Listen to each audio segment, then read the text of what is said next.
freaking first cut. Golly.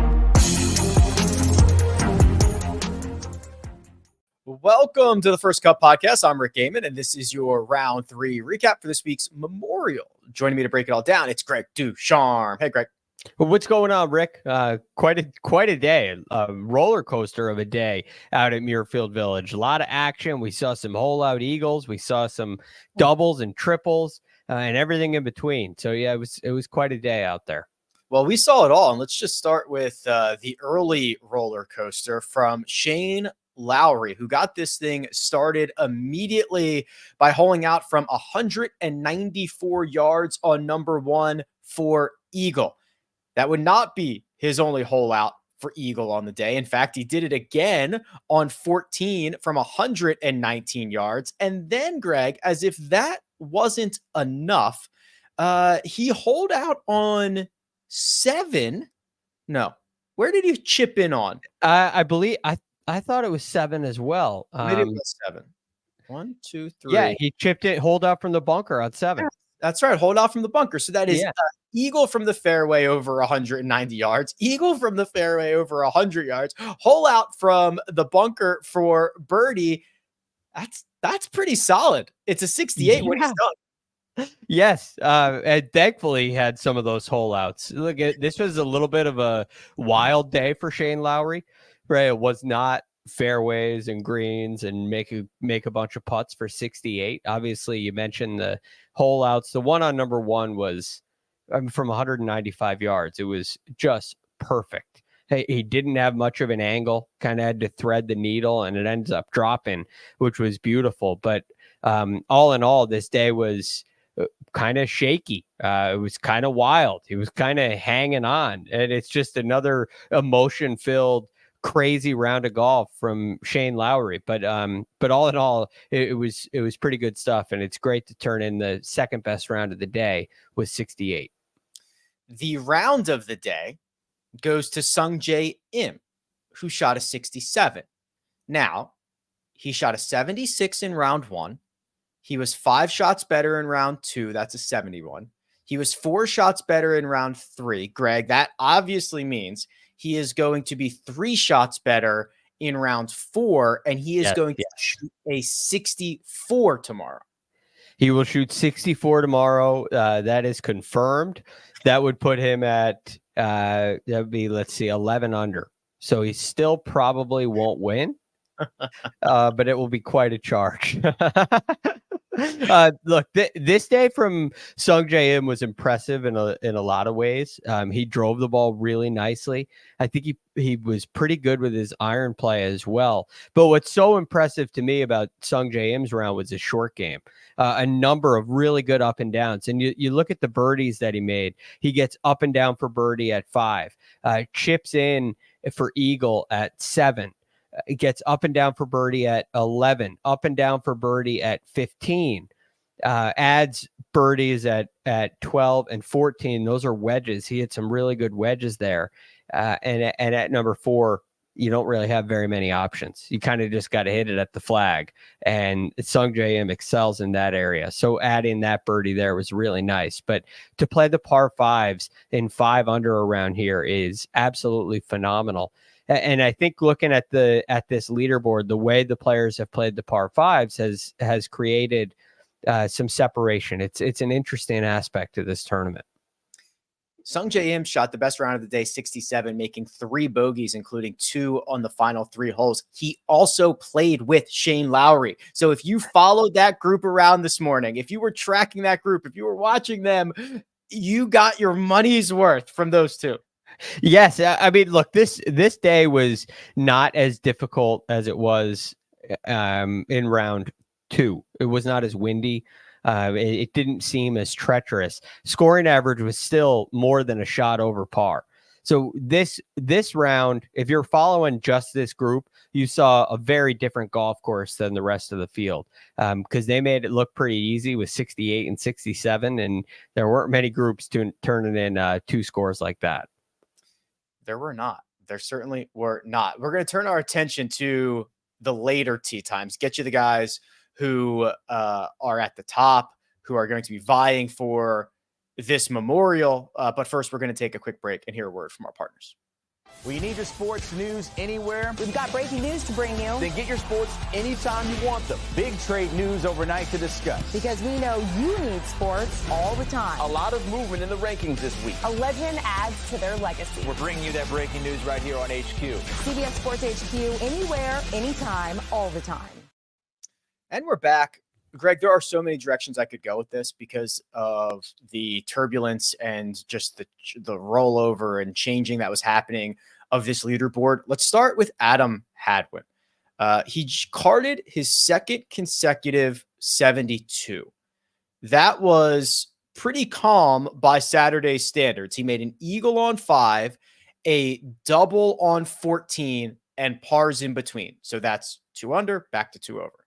He made a birdie on 15 and a bogey on 18, 1 under, back to even par. So just 4 non-par scores.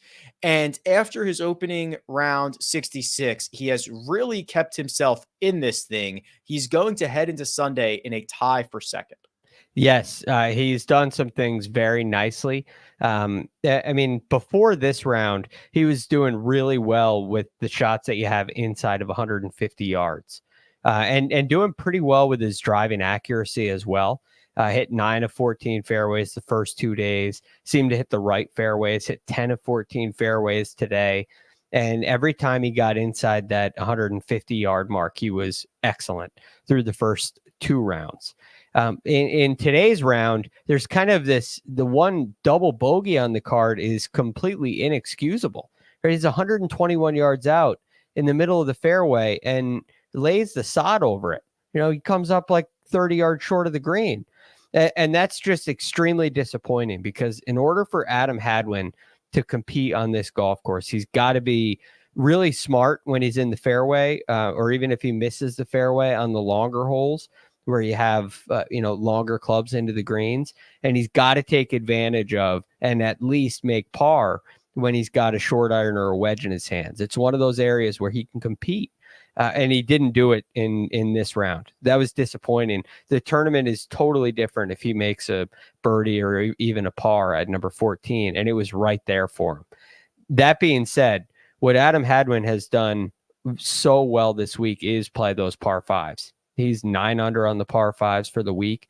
He's played them 3 under each day. And that's a significantly better than some of the other leaders. So he's done a great job on the par 5s, hitting some of those long shots, even if he can't get it on the green, getting it into the right spots where he can make easy up and downs and add a couple of circles to the scorecard on a very difficult golf course. Yeah, because as we'll talk about, this lead did come back to him. Scottie Scheffler did at one point, move backwards, which is quite rare, and he did it in a big way. We'll talk about that in just a little bit. Our defending champion and beautiful boy got off to a really good start here, Greg. He was 2 under through 7. He picked off birdies on each of the first 2 par 5s, and then things went sideways. A bogey on 8, and then a stretch of golf that started on 11 that went bogey, bogey, bogey, bogey. That's 4 in a row. Birdie on 15, the par 5. Triple on the par 3, 16th. It was a 5 over 77 from Viktor to move from second to a tie for 14th. This was a lot. This was not good. No, it got away from him quickly, and he was doing pretty well through the first 10 holes. The second round for Viktor Hovland, he shoots 69 in that second round, and it was vintage Viktor Hovland, right? He's hitting fairways, he's hitting greens, he's flying it right at the flag. The ball striking looked like Viktor Hovland of old on a very difficult day. And it was in a similar place through the first 10 holes. And then it's he hits his second shot from the fairway into the creek at 11. Ends up making 6, hits it into a difficult spot at 12, unable to get it up and down. One of those difficult flop shots from long of those very shallow greens. That at 13, now the momentum has gone away from him. At 13, he has a pretty basic chip from the fairway and is unable to get that up and down, and then it plugs in the bunker on 14. And it just seemed like things were going from bad to worse. And it was very difficult for Viktor to get something right. But that being said, in those 4 bogeys, that they're all kind of, when you look at them on their own, with the exception of 13, they're not that bad. Like, they can happen. Any one of those happens during a round of golf. It's golf. It's a hard game. But when it's 4 in a row, it's maddening. Because again, they're not terrible mistakes. And bogeys are okay at times when you get it into the wrong spot. You just can't do it hole after hole after hole the way Viktor did. Right. Yeah. It was the bogey streak that becomes a problem. And then, of course, the disaster with the triple. We mentioned Adam Hadwin in a tie for second. He's at 6 under par. There are 2 others tied with him in second, 4 shots off the lead. They both shot a 4 under 68 today. Let's start with Sepp Straka, who is in the midst of a great year here, Greg. And he put together a bogey-free 68 that had a birdie on 1 and 5, 14 and 15, and that is it. A very clean scorecard for a guy who is really ratcheting up his play. The results are coming in. I'm quite impressed with the way that Straka's been playing.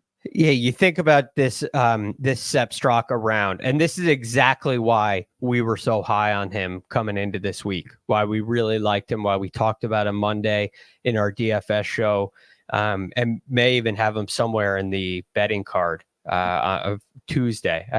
I don't remember if I officially went with him, but I'm sure he was on there. And it's because of this driving accuracy. He hit 12 fairways the first 2 rounds. The third round, he hits 13. And it puts him in this position where he can avoid mistakes. He can pick and choose when he's going to be aggressive and when he's not. And as a result, while he only hits 12 greens in regulation, he's never in a difficult spot. And a lot of these chips are really quite basic. And he's able to get it up and down. You're not seeing the crazy flop shots out of him, the dramatic opportunities to chip it over a green and chip it off the green, which can happen at Muirfield Village when you get in the wrong place. So coming from the fairway, you're able to play smart. You're able to get the ball into the right section of the green, even if it's not all that close. And he didn't hit it all that close in this round, but didn't have to. And just playing mistake-free golf is good enough at Muirfield Village. If you like one bogey-free 68, I've got another for you from Collin Morikawa. He did most of his damage on the second 9 birdies on 12, 14, and 15. If you look at the statistical profile, Greg, it was great throughout. 17th off the tee, 7th on approach, 6th around the green, and 6th with the putter. That is how you gain a lot of strokes to the field. He did exactly that. Yeah, it was just a simple round, right? He hits 10 fairways, which is kind of like that magic number. You start getting below 10 and trouble seems to pop up. But at 10 fairways, you're similar to Sepp Straka in that realm where you can control your golf ball. And he's able to hit 14 of 18 greens as a result. Anytime he gets around the green, whether it be on a par 5 or if one of the greens that he does miss, he's able to get it up and down. The short game, the bunker play is all so much better from Collin Morikawa, and the putting has been really solid as well. So this is another step in the right direction. And you know what I really like about what he said after the round? He talked about the mentality and what went wrong in the second round where he shot over par. It was simply I was rushing shots. And that's a sign that the work that I'm doing technically works. I don't have to go to the range and figure something out. I got to just get my mind in the right place before I hit each shot. I can't rush. And look, in round 2, obviously he can't play in the wind and it was windy. So it's very clear. I kid. I say that tongue in cheek, but he did mention that he's rushing shots in that round. It was much calmer today. And as a result, all of his skill sets and talents and techniques begin to work. Yeah, he said he was trying to time the gusts, is what he said. Yeah. Crazy. That's why he can't play the wind. It's in his head. It's in his head. It's not about holding shots up against the wind. He's just thinking about it. Okay. They are all 4 back. Morikawa, Sepp Straka, Adam Hadwin of Scottie Scheffler. Now, Greg, if I would have told you that Scottie Scheffler lost 2 strokes off the tee, made a bogey on the par 5 fifth, bogeyed the last, and made a triple today, you would have assumed this was not a round that he extended his lead in, I would imagine. No, no, probably not. But it is Muirfield Village, and he did make 6 birdies. Okay, so that is a big separator. It's 1 under with 6 birdies, which is disappointing. But at the same time, when you play as many holes as Scottie does to perfection, when there is a mistake, you can afford it. You know, and the other thing he does so well is he doesn't let the mistakes compound. He doesn't let them bother him. Right? He hits at number 9. He dropped a club. I've only seen him do it twice this whole year, where he hits a shot and drops a club. One was yesterday on number 10. He hit it way left, dropped a club, yelled 4. I was like, I've never seen that from Scottie Scheffler. I've never heard Scottie talk before. Right. And he got that up and down. It went out of bounds at number 9, and then he missed the fairway right, ended up making triple. So that was very disappointing. But he bounces back with a birdie at 10. One of the hardest holes on the golf course this week. Just hit an absolute beauty in there. Another birdie at 12, another birdie at 15, and that triple is erased. And this is the thing when I'm looking at like Adam Hadwin, Collin Morikawa. They get these shots, these opportunities inside of 150, and you have to take advantage of them.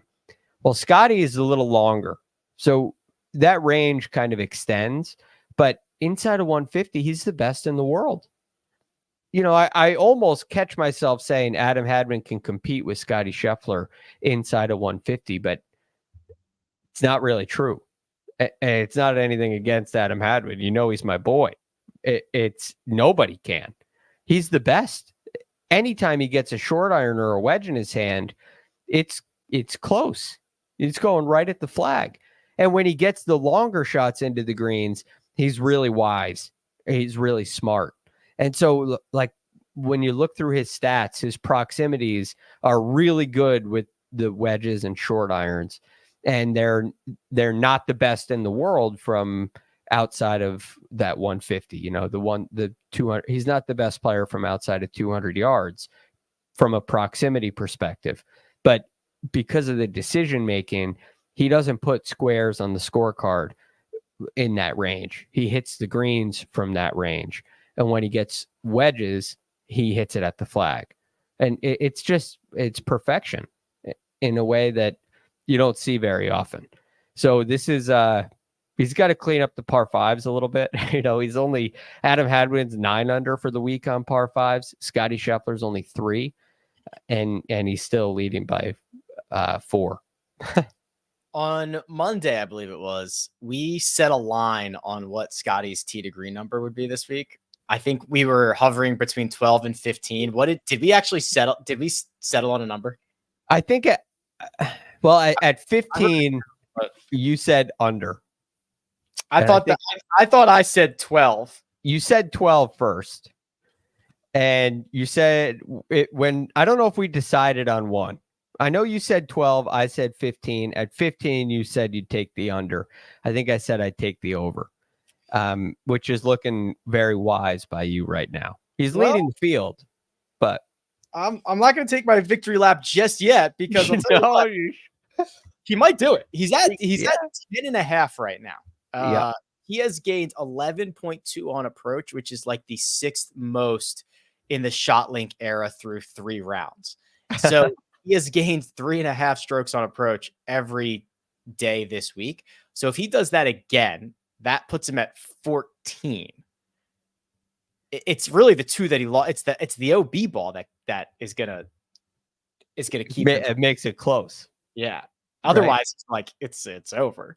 I don't think he's gonna hit it out of bounds. Oh, and also on 5, he hit it from the bunker over airmailed the green, hit it into the water. Was that an around the green shot? I think. Do you know how far it was? It was very close. I have it right here. It was, well, he was 46 yards from the hole. I think 40 yards and in is around the green. 40 as well. Yeah. So that's an approach shot. Yeah. So he hit an approach shot into the water and gained 4.5 shots. Oh my God. But those 2 shots, when you're trying to get to a total tee to green number, those 2 shots make a big difference. They're big penalties. Did I ever tell you how I wanted to do it would be for sickos only, but a fantasy league where you start 2 guys off the tee, 2 guys on approach, 2 guys around the green, 2 guys with the putter. Then maybe you like flex like a total number or something like that. Where would you even play Scottie? It'd be so hard because he'd be like, well, you have to take his drive, you have to take his off the tee, or you have to take his, something else. What would you do? Probably is iron play. Yeah. Because it's so important. He's so reliable with it. And I think other guys can match him off the tee because of distance. Yeah, so you draft like Cam Champ, Scottie Scheffler, Hideki, and Denny McCarthy would be like the best yes roll out. Right. Just get a lock on the greens, a lock off the tee, because Cam Champ can hit it terribly and gain strokes off the tee. Yeah, it doesn't matter. Right. It's just so long. It doesn't even matter what he shoots. It doesn't. Yeah, it's that is for sickos only. The problem with what would be fascinating with like the Cam Champs, this is you make the cut. Oh yeah. So now you don't lose points for the weekend. Yeah, you got you need 4 rounds. I didn't even think about that. Yeah. So results would be like a little bit of are they going to make the cut? And then are they going to have a rock star week in one area? Oh, that's fascinating. Yeah. Yeah. Sickos only. I'll have to keep chewing on that. All right, Josh, let's see what Vegas thinks. I'm sure I know what they think. And I'm sure it's minus $1 billion. Yeah, minus 450 for Scottie Scheffler. Lay 450 to win 100. Nobody else within single digits. Collin Morikawa, the next closest. He's 4 shots back. He's 11-1. Straka also in that trio at 6 under. That is 18-1. Adam Hadwin, 28-1. Xander is actually lurking here. 6 back, 30-1. Ludwig, 6 back, 45-1. And then no one else in the field within 120-1. This is of all the love for Scottie Scheffler, this right here, he ruins this. He just ruins it because you can't play. It's a donation. You're not going to make any money on Scottie at minus 450, and it's a donation to anybody else. Yeah, you should not make a bet tonight. Although I want to see, maybe you could do a matchup or something. There's got to be a non-Scottie market somewhere, doesn't there? Now that would be a little more interesting.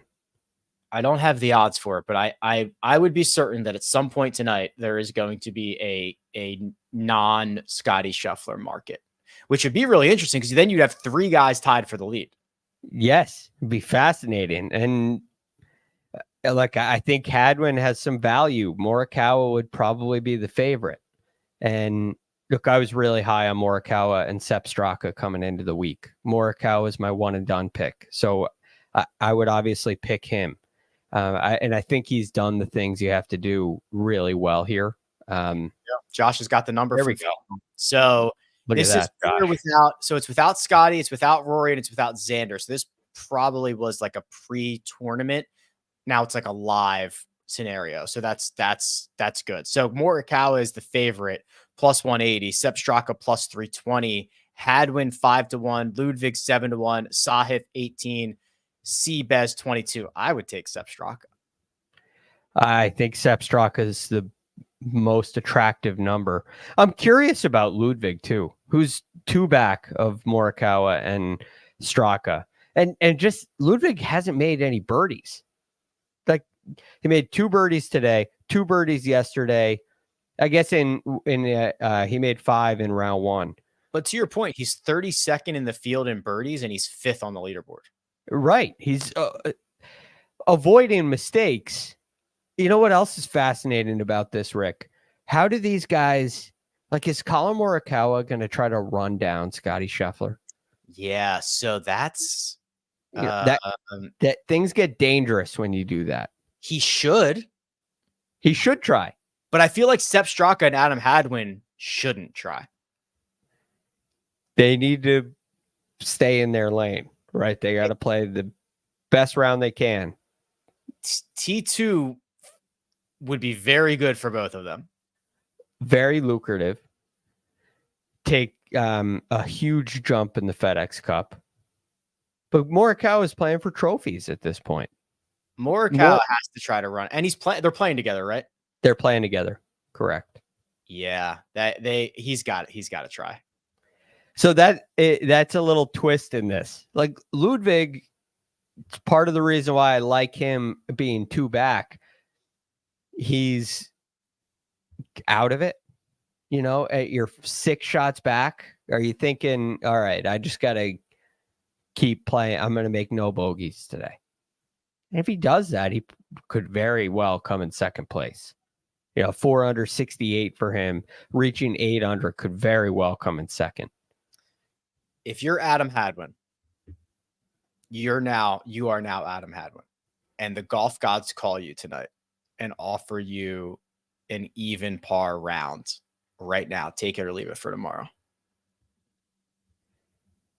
I think he can do better. No, leave it. Take it. I think he could shoot 70 tomorrow. He's played great. He's played some very good golf. I'm not saying he's going to win. I think he can go shoot 70. Yeah, maybe. It's interesting. There's not a lot of pressure.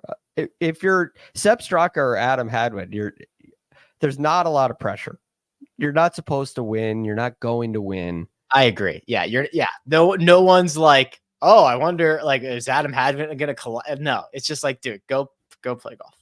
Morikawa kind of gets like, he's not going to bend the knee. He's not going to bend the knee to Scottie Scheffler. Which could be, it could be, there's much more opportunity for problems. Yes. Like it happened at the Masters. It'll be fascinating. Did he learn from that? Is he going to get greedy? Does he have to get greedy?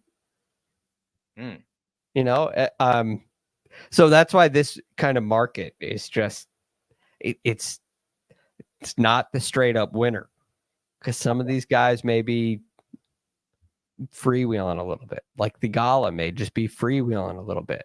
3 under, 18-1.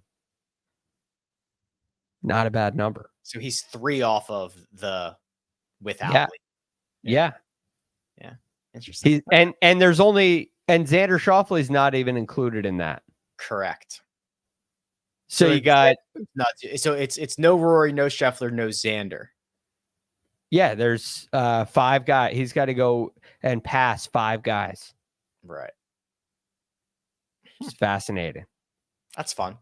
Okay. Well, we'll know in 18 holes who the Memorial winner is. And then, of course, U.S. Open, which we'll be rocking and rolling on. So we'll do it again tomorrow night. Big thanks to producer Josh doing all the hard work behind the scenes. That right there, it's Greg DuCharme. You can find him at The Real GFD, and you can find me at Rick Run Good. This has been The First Cut. We'll catch you next time.